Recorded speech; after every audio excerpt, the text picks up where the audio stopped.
This is the Snowbiz Now Entertainment Network. I'm Nicholas Snow, and welcome to my coverage of the 25th Annual Palm Springs International Film Festival, taking place January 3rd through the 13th, 2014.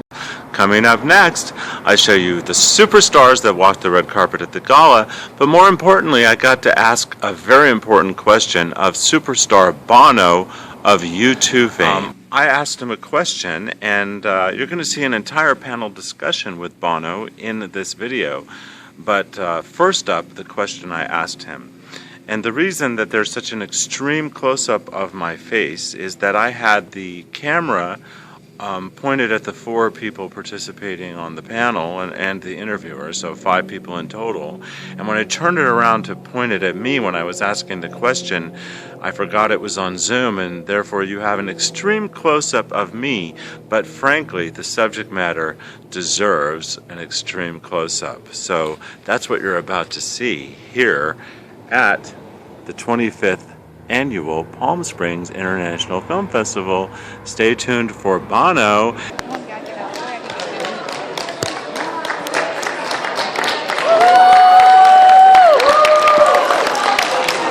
bless you. Hi Bono, how are you?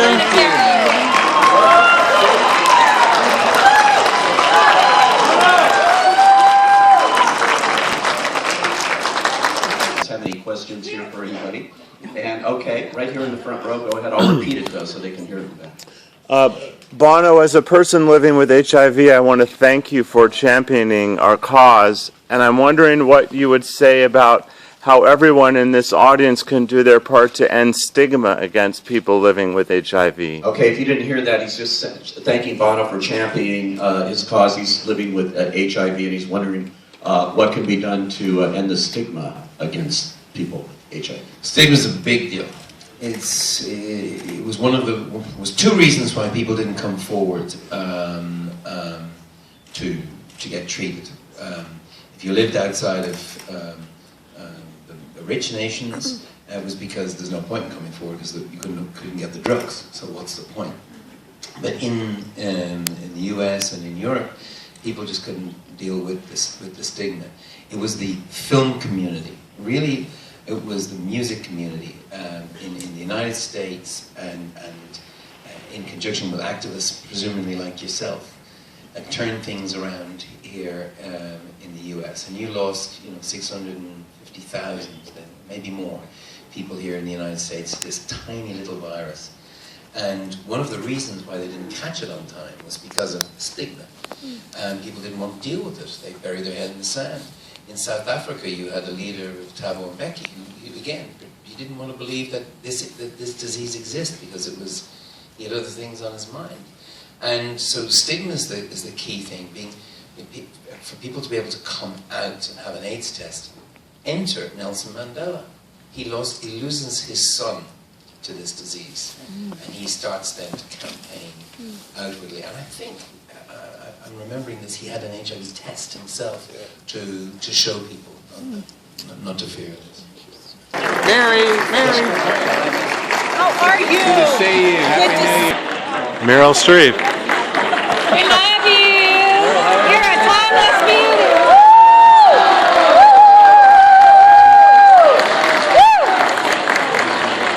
That was Meryl Streep, followed up by Bruce Dern. And this is Julia Roberts coming down the red carpet right now. Running late though.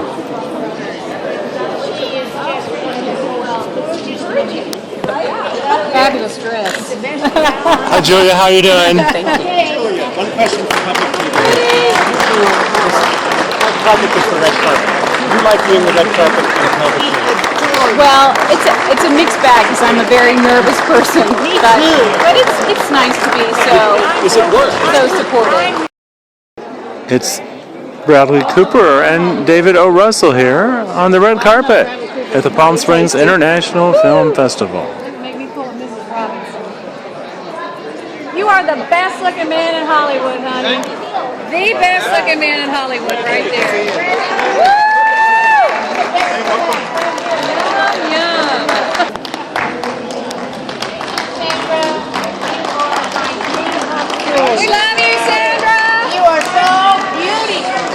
jump the press line because they're running late. And there's Matthew McConaughey.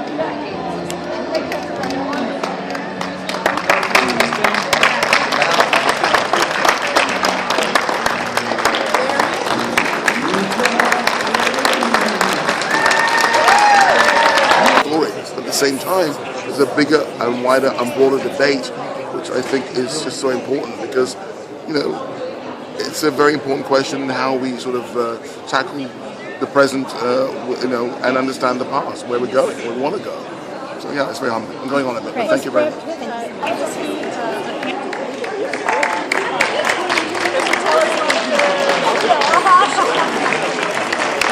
Getting back to Bono, one of the really cool things that happens at the Palm Springs International Film Festival every year is their Talking Pictures program, in which the audience screens a film, and then after the screening, very important people involved with the film take the stage for a fantastic panel discussion.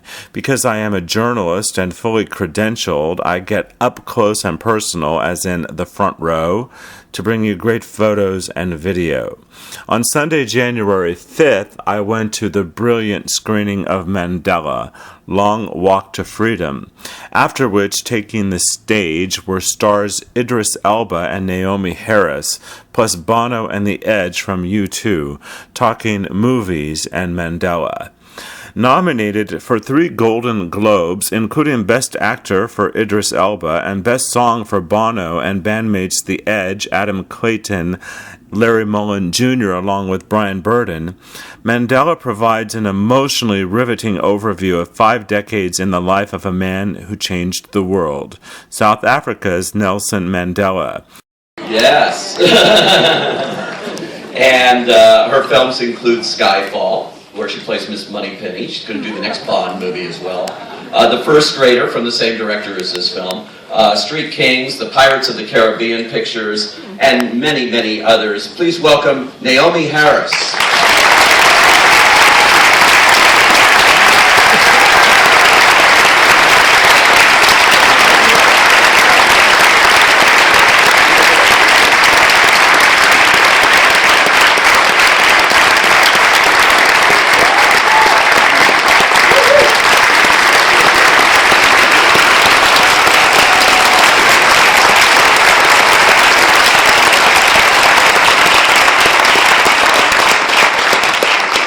All right, they like you.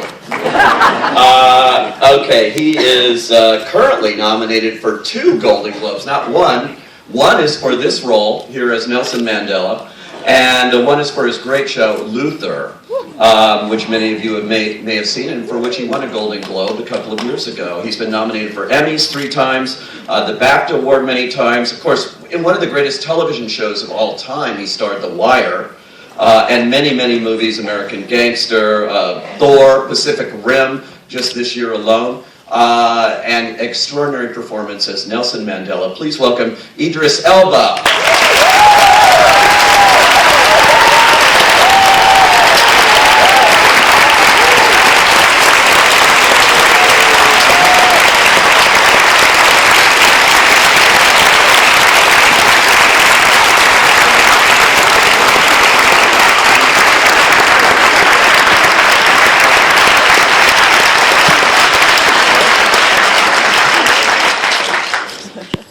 And I'm going to introduce them, although they certainly don't need an introduction. They've sold over 150 million records worldwide since forming the band in 1976. Have won 22 Grammys, are in the Rock and Roll Hall of Fame. Also have been nominated for Bono's been nominated for the Nobel Peace Prize on 3 different occasions. They are also Golden Globe winners, Oscar nominees for songs they've written for films in the past, including Gangs of New York, The Hands That Built America, for which they won a Globe, and this year they are nominated for the song they have written for Mandela, Long Walk to Freedom, which is a terrific song you just heard called Ordinary Love. Please welcome Bono and The Edge.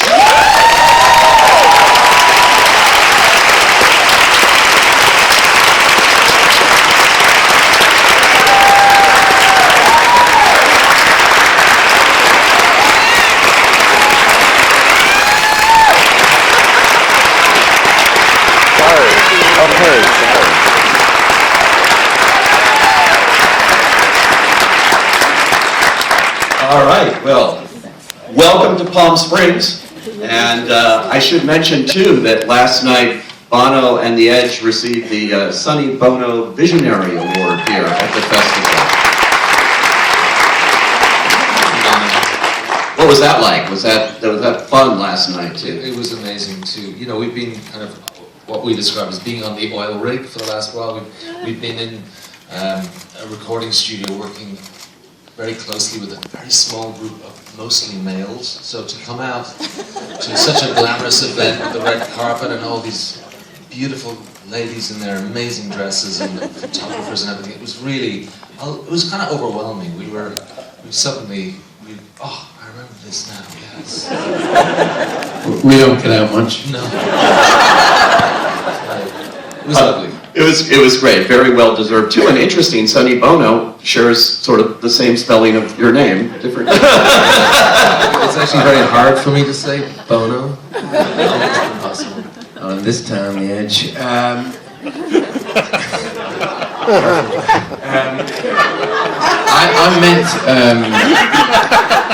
I met Sonny Bono once. I wasn't aware I was meeting him. It was in New York, and it was in an elevator. And it was a gentleman and another lady, and I think another one. And we were doing what men do, which is avoiding eye contact and just looking at the numbers. And door opened. He gets out, this one. And he just turned around as the doors were closing. He goes, "It's Bono, by the way." I was like, "Who's that dude?" And this little old lady said, "That was Sonny Bono." Who are you? That's great. Idris, let me start with you. Congratulations on this great performance, and thank you very much. Thank you.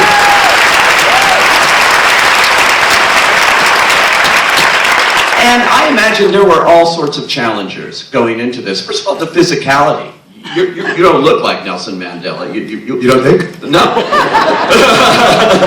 Can you talk about taking on this role and the challenge that it presented to you? Yeah, Justin Chadwick was very, immediately when I met him, he said, "Look, we're not going to do the looky like Mandela film. That's important. The most important thing to him in this film was the presence of the man, which is a very hard thing to capture and a very important component to capture for a film about Nelson Mandela. So that was my sort of focus point in terms of, preparing for this role. Because I don't look like him, and I really wanted to pay attention to the nuances about him, most importantly his voice and how distinctive his voice is and how he makes you feel when he speaks to anyone. And Bono, you can talk about that, because I never got to meet Nelson Mandela personally, but his effect, really steered this performance. So I paid attention particularly to his voice and to his characteristics. And there's a long journey in this film. I play him for about 52 years of his life. And the younger Mandela is one that hasn't that much, footage. We haven't seen too much footage of young Mandela, so it was up for interpretation. And Justin and I wanted to make him as virile and as strong as a man he was when he was a young lawyer. Therefore, understanding that long journey as he became this statesman. So, it was a very complex sort of preparation schedule for me. Most importantly, though, for me was to understand South Africa and understand, how South Africa viewed Mandela and how Mandela viewed South Africa. And I spent sort of 2-3 months in South Africa before we actually shot. I went to Joburg, to Kulu, where he's from, to Cape Town and the Eastern Cape, just to understand, what Mandela meant to the country. And that was so helpful for me, to bring this character alive. Did you go to Robben Island? Did you actually go to the prison cell that he spent 27 years in? I did, yeah. It's an amazing museum now. And, when I got there, I asked the museum if I was allowed to stay the night And they said, no, don't be silly. And so I asked again, and I asked about 7 times, and eventually they said yes. So they allowed me to stay on what is called the C wing, which is punishment wing. They wouldn't allow me to stay on in Mandela's cell, which is obviously sacred. So one night I turned up around 6:30 at night. They locked me in about 7:30 and came to get me at 7:30 in the morning. And I'll tell you, room service like? the room service was awful. But I will tell you, it's a haunted place. It has a lot of history, and the spirits surround it. And I kid you not, you know, I'm not necessarily a superstitious person, but that place has a real history, and it's surrounded by spirits there. And when I left in the morning, I was so angry. You know, it just gave me some perspective of what Mr. Mandela was going through for 19 years in that one room. I spent 12 hours and I came out there just ready to, you know, full of vengeance. And Mr. Mandela spent 19 years there and came out with lots of forgiveness. And it just gave me a lot of perspective, some context of the type of man I was about to play. And it just made me so determined. I mean, that morning when I got out of there, I was very happy to get out there, by the way. But, you know, I went straight to Justin and had an all-day rehearsal meeting with him, just talking about what I think is really important about this film. A lot of the film takes place in the prison. And so I needed to really make that as real for the audience as possible. So that's why I spent the night there. It really helps me. And Naomie, for you too, also magnificent performance, really.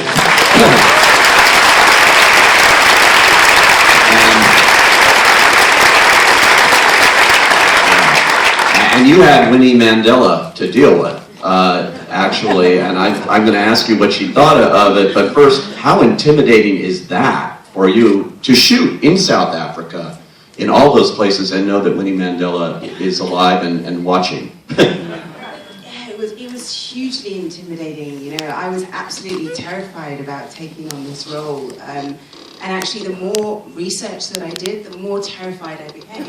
Because there was just these completely different views about who this woman was. You know, some people wanted her to be seen as Mother Africa, this kind of saint. And then other people totally demonized her.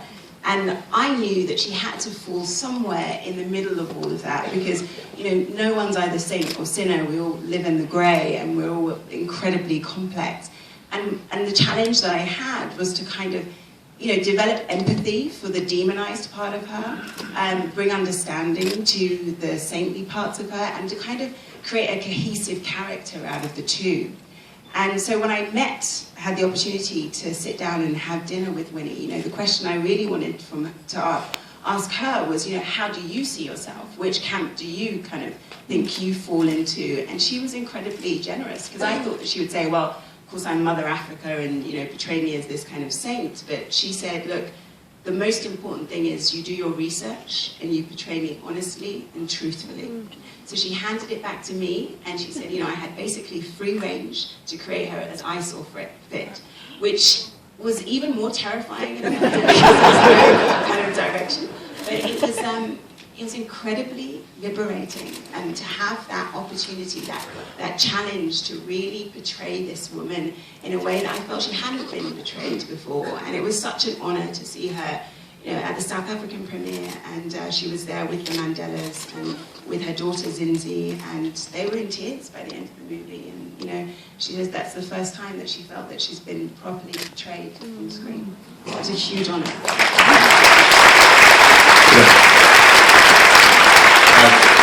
When we had that meeting with Winnie Mandela together, and we arranged this dinner, and when she saw me, she said, "My husband!" and she came up and she kissed me on my lips. I was like, right, I don't need to do any more studying, I'm okay, I've got this role. That would be the saint side of it.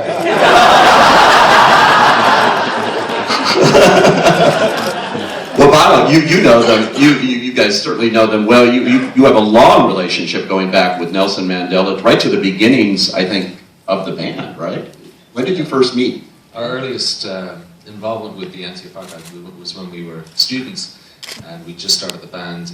And in Ireland, because probably of our history, the Irish people really became very involved in the anti-apartheid movement across all political parties and all parts of the society. And in fact, they were so welcoming of some of the ANC exiles that some of them ended up taking posts in Irish universities. Kader Asmal, who actually co-wrote the Constitution in Ireland during his exile, was a guy who taught Paul McGuinness, our manager in university. So we became very involved from that stage onwards, and the great thrill for us, I suppose, was years later we actually got to meet the man and saw through from that early days of the anti-apartheid movement to him becoming the president. It was a huge thrill for us. It's interesting. I think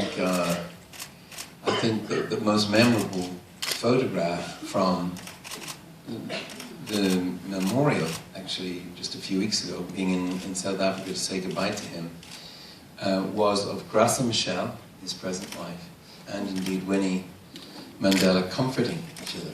It's an amazing photograph. And I was completely staggered by Winnie Mandela standing by your portrayal of her, and that she turned up at the premiere. And it actually made me rethink my own view of her, and I think she's an extraordinary woman, and I think, I don't know what went on there in the chemistry between you, but I think that's a very historic performance, and she's standing by it, it's huge. And you know, as regards Idris not looking like Mandela, Madiba saw the movie, if not the whole movie, but he saw that end section that you saw where he's walking in Kuna. And he looked up and he said to Anand, the producer, he said, "Where did you get that? That's me." And so I think That's very good. Betrays himself. He betrays himself because somehow you took the essence of him. And that walk, that very special loping walk, and in the hills. I also was on Robben Island with Edge, with Mandela, and most of the time with him, he was always playful and funny. And he would talk about writing, and he loved words. And in fact, in the song, as I was telling you, Pete, we were very influenced by the love letters of Nelson to Winnie Mandela. They're beautiful love letters. You can read them online. That influenced the language that we used in the song. But being on Robben Island with him was the only time I saw him choke up. And he was talking about his life in that cell, and he felt those, whatever you would call them, those spirits, that he had a chill. And I was writing about this, and he was on the island breaking rocks, salt, and it's not well known, but he lost his tear duct, the use of his tear ducts, so he couldn't cry. So you think of this type, you know, this huge character, not just for South Africa, for Africa, but for the world, who went through all these extraordinary times, but he was physically unable to cry until he had an operation in the early 2000s he couldn't cry. I think that's an interesting thing. And so not sentimental, you know, very stoic and humorous. And I think you caught him unbelievably well. That's quite an endorsement because you knew him well. And the song Ordinary Love is also not what you might expect for this kind of film. It's a much more intimate song, and it's really about their marriage in a way. It's using an image, central image, and it's always true. You know, the human heart is more complex than any political situation. And as they were losing their sort of their own sweetness together and the sort of their domestic relationship, when he came out of prison, they couldn't rekindle that. So it was, the song Ordinary Love is really about common decency, and Mandela was he didn't want his people to become a monster in order to defeat the monster of apartheid. And so it was an appeal for common decency in the land, but he was also appealing for it in the marriage. And it's actually an optimistic song. That's why I think it sticks the knife in, because it doesn't work out for them, but it's his appeal to her. We can't go on any longer if we don't have this ordinary love. Because, it's extraordinary love is normally the stuff of movies and novels and stuff. I want to write a song about ordinary love. I think also to try to approach the politics head on, the monumental scale of his own sacrifice and what was at stake during his time in prison would have been really hard. And I think by concentrating, as the film does, really on the human side of this tale, in a way I think it's a much more fulfilling and emotional song as a result. It surprised me, Idris. Yeah, to speak to that, to the other side of Nelson Mandela that is shown in this film. Yeah, no, I just wanted to say that I think yesterday you summed it up amazingly when he said the alternative name for this film could have been called The Mandelas. I think that's what you said. I tried to pitch it to Justin. I made sure Harvey was out of the room. It's not just a historical drama. It's this extraordinary relationship. I think that was the genius of it. So. Yeah, no, absolutely. And with a man like Mandela, who is a global citizen, it's really it's a huge task to compress that into a movie. There's so much that was left out of the movie, and there's so much we could have obviously put back in and put in. But I think the lens that we chose was to try and humanize Mr. and Mrs. Mandela, and the politics. That's a completely separate film, if you ask me. The South African politics, the nuances of apartheid, that's a completely separate film. But it was important for us, I think, to sort of humanize Mr. Mandela for the audience, because he is so saintly and almost untouchable for most people, especially now. With his legacy, this film sort of helps the audience sort of put a feel and a texture to who he was. I mean, the timing of this film is uncanny. You were at the London premiere, and word of his death came right at the end of that premiere, which is extraordinary. Yeah, that was you couldn't write that, or couldn't really understand it's an emotional film, and most people after seeing the film just need to sit for a second, like you say, sort of 3/4 into the film, I was sitting with the Duchess and Prince William, and they were handed a phone, and I could see that they were distracted by something. I wasn't sure what it was, and the Duchess had tears in her eyes, but I suspected this was the film. I looked and I thought, oh, she's feeling emotional, and then a phone was handed my way, and I read it on a news break. Mr. Mandela had died. I burst into tears immediately. And it was just weird, sort of not sure what to do at this moment, So the producers and I decided to go downstairs after the film and come onto the stage and explain to the audience. But of course, the credits are rolling, the song's playing, it's an emotional moment, and they see me and they start clapping, standing up, and it feels great. But we had to tell everyone, we chose to read President Zuma's official announcement, and it was just heartbreaking. There was an audible gasp.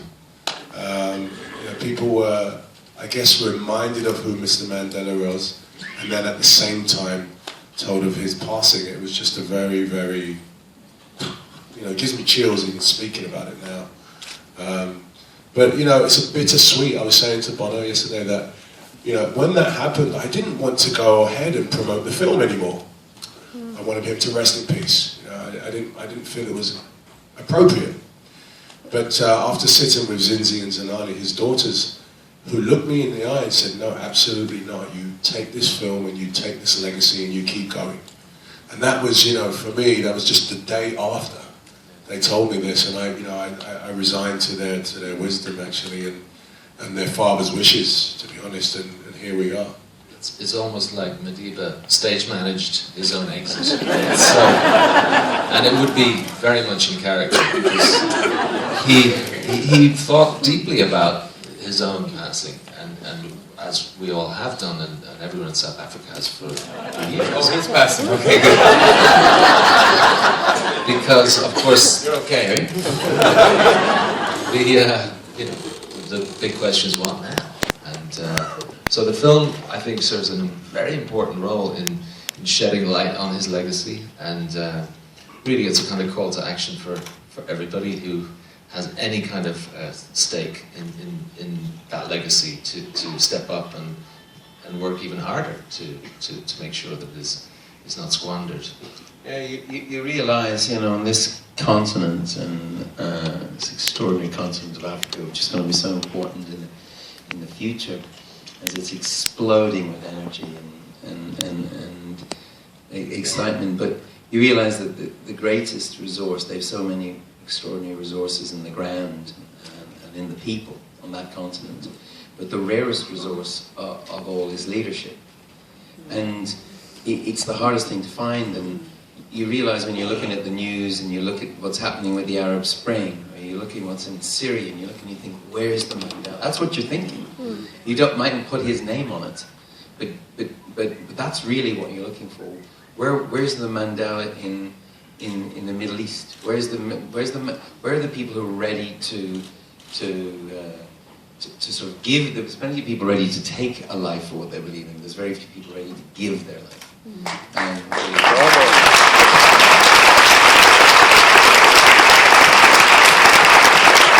And I would also refer you to go check it up on the internet. Bono wrote a beautiful essay.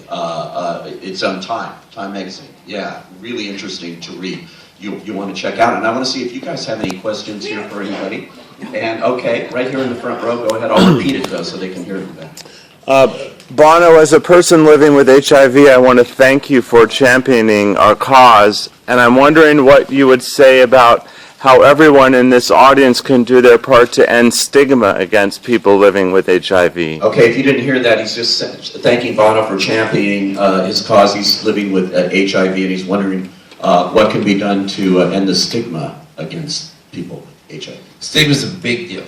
It was two reasons why people didn't come forward to get treated.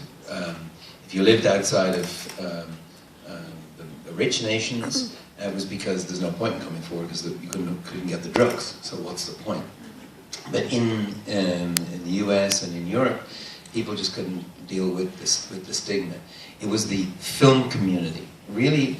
It was the music community in the United States and in conjunction with activists, presumably like yourself, that turned things around here in the US. And you lost, 650,000, maybe more, people here in the United States to this tiny little virus.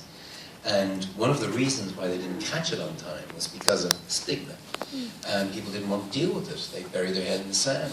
In South Africa, you had a leader with Thabo Mbeki, who again, he didn't want to believe that this disease exists because he had other things on his mind. And so stigma is the key thing, for people to be able to come out and have an AIDS test. Enter Nelson Mandela. He loses his son to this disease, and he starts then to campaign outwardly. And I think, I'm remembering this, he had an HIV test himself to show people, not to fear it. Yes, right there. I just wanted to add a quick PS to that we're launching a campaign here in the Coachella Valley called Get Tested Coachella Valley. And we want to be the first place anywhere in the world to really bring an end to the HIV epidemic by everyone getting tested. So let's all good point. Not yes. Just saying, it's no time to rest. To be complacent. It's returning in certain communities. It's a devilish little virus, and so education and people taking care when they have sex is still really important. But guess what? The United States is leading the rest of the world by gallop on fighting this disease. And when it is finally, when the earth is rid of it, which we'll see, might be 10 years, might be 20 years, but we will see that day. The United States will know that it let it. You people, American taxpayers, have done this, and you should be, you're always beating yourself up, but just for once, just say, it's great to be in America.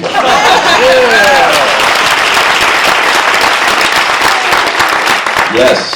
Yes, oh wow, sweet, right. Actors, actresses, you guys are more beautiful in person than you are in the film.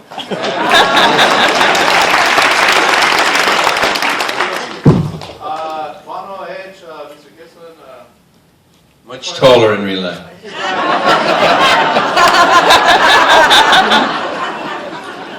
see you guys in person and live. I've never seen you this close in 10 years. But anyway, thank you for coming down. The other question is, what's more difficult, to write a song about people that you don't know, or to write a song about people you actually do know?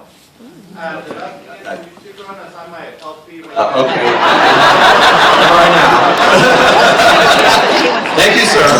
That is an interesting question. Is it more difficult? I was talking to you out backstage about that, about writing for movies as opposed to other songs you've written. I think Bono should take this one because it's really, what you're talking about here is the lyrics. And, you know, I think when you're composing music for a film, you're trying to connect with the emotion of the scene, the characters. But when it comes to writing lyrics, that's a whole different thing. Yeah, we knew exactly where the song was going in the film. We knew the scene, and it could be quite a triumphal moment because he's now president, and the same people who would have put him behind bars are actually now saluting him. You have the Navy, the Army as he's walking out. And we didn't want to write a triumphal piece. We wanted to bring it back to the relationship. It's interesting. I find it's a great holiday from the first person. And writing songs, sometimes you feel like you get them, like you just a voice, you hear their voice in your head. I remember that happened with us when we wrote for Roy Orbison and a few others. But for this, I think it was, it helped reading the love letters. That really got me because I never got a chance to speak to him I've had a few personal talks, but not about relationships. He talked about literature a lot. He spent a lot of time reading. Reading may indeed have been part of his transformation. A lot of time to read books and study them. I was saying earlier, you know, before they were allowed regular books, they were allowed religious books. So he got the complete works of Shakespeare smuggled to him in a Quran. It's just so funny, isn't it? Like a drug deal. We got the sonnets here, just... It's really good, they're really the best sonnets.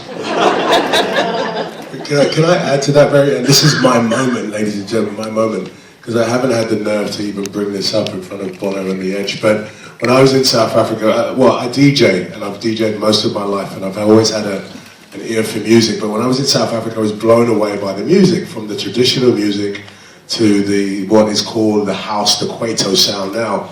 So I vowed when I finish this film, I'm going to go back and do some music with some musicians, and I did. I went back to South Africa for about 3 weeks, and I hired a studio. And I worked with some Western musicians and some South African musicians. And I put together this album, this group of songs, because I wanted to explain how it felt to be able to play Mr. Mandela. I've never been able to express it properly, and music is the one language that I have in me that you know, I've buried. And this was the opportune moment. So I spent 3 weeks expressing to musicians and songwriters how I felt about playing Mr. Mandela, how I felt about how the country allowed me to come in and play Mr. Mandela. You know, when I was cast for this role, there was some, obviously there were some people that said, that's not right. Stringer Bell shouldn't be Mr. Mandela. How dare they? But quite rightly so, some people felt that it was important that a South African play this role. But it's just so important to understand that South Africa really allowed Naomie and I to come in and play these people. And I wanted to express myself how that felt. So, to answer the question, you know, I kind of can relate to where you're coming from about... When are the songs coming out? Who inspires each of you to continue to be a better person or to be the voice for people? Who inspires you? He's asking who inspires each of you to be a better person or have a voice. And Naomie, let me start with you on that one. Very sentimentally, it's my mum. You know, no problem. She instilled in me. My mum had me at a very young age. She was 18 when she had me. She had no money, and my dad was not around. I don't know my dad, and she didn't have very good prospects. But yet she always instilled in me the belief that anything was possible. I can achieve anything I put my mind to with hard work and self-belief. And when I chose to go into this profession, lots of people said, well, you know, you're never going to be a success at this. You know, it's such a crazy profession to enter into. But my mum always believed in me. And she has been my biggest champion, so she inspires me. And she's also, I come from a family of people who've been not wealthy, but incredibly generous. And that is such a gift, you know, to grow up around that kind of generosity. That really inspires me on a daily basis. You're naturally posh, right? Idris, how about you? Who's your... Yeah, you know, I can say also, you know, my daughter's 12 years old, you know, and I recently went to her school and I sat with her class and we spoke. And I realized that how important it is to have young minds in our lives, you know.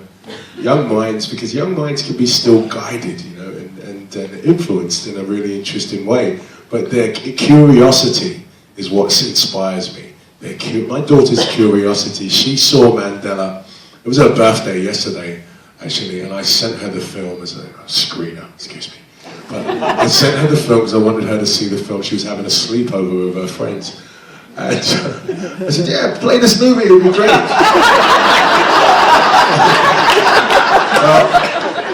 She did erase that from this? She did. She saw the film on her birthday with her friends and called me up and said it was the greatest film she'd ever seen. And I said, well, is that you saying that because your dad's in it? She was like, no. She was like, Mr. Mandela. I was just blown away by that she was inspired, you know?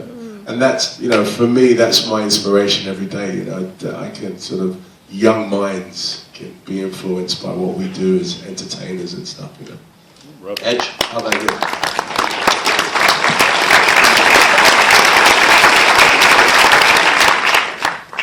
I think, for me, it's a series of people that are my kind of go-to heroes when it comes to doing what I do. And it's the people like Bob Marley or John Lennon, Jimi Hendrix, who were able, I think, to bring into their work not just the artistry that you associate with their music, but also a far deeper wish to bring in a spiritual element, a political element, and to see that the world is much more malleable than we imagine. So when John Lennon decided to take on the Vietnam War, he did so firmly believing that he could make a difference, and indeed I believe he did, and not just him, but so many other activists of that era managed to change the tide, and that war ended prematurely, a lot earlier than it would have otherwise, because of music culture and youth culture, and people who really took an interest. And Bob Marley was hugely influential for us because he did the same in Jamaica. He saw there was an opportunity to bring opposing political forces together, and in a very meaningful way actually change the course of Jamaican history. So we, as young musicians, took from these individuals this sense that it's not a case of, the artist is shut out of the process. you can actually exert a huge influence if you go about it in a positive way. And what about you, Bono? I'm gonna pick another truly great musician, somebody who blows my mind on a daily basis. I'm gonna pick The Edge.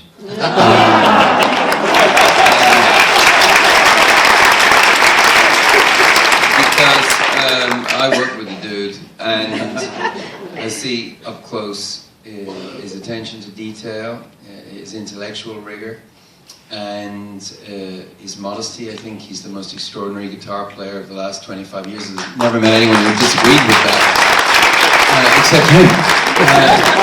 And that's why I nominate him. That's nice. And I think on that note of the inspiration and what inspires you, I think this movie will inspire a lot of people as well. And I want to thank everybody here for coming out today and sharing their thoughts on Nelson Mandela and Mandela. Thank you.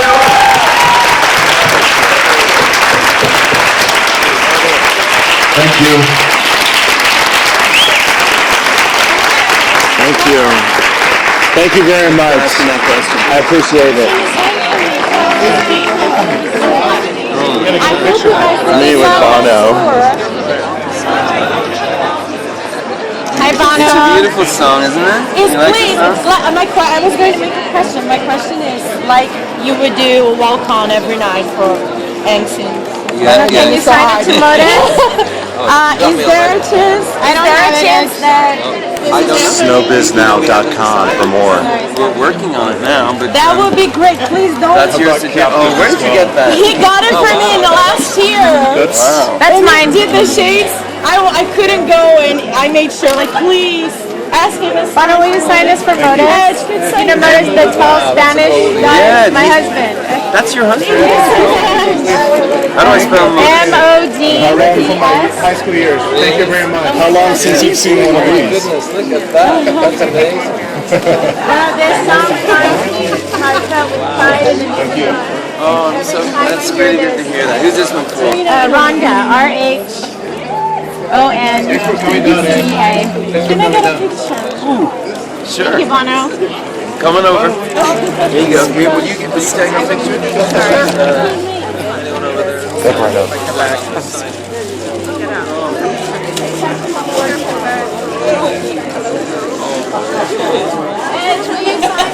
You gonna post any of these things?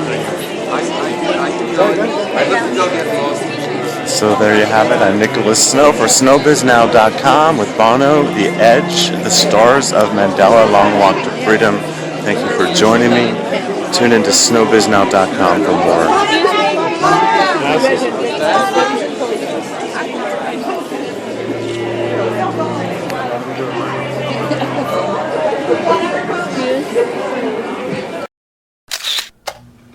This is the Snowbiz Now Entertainment Network.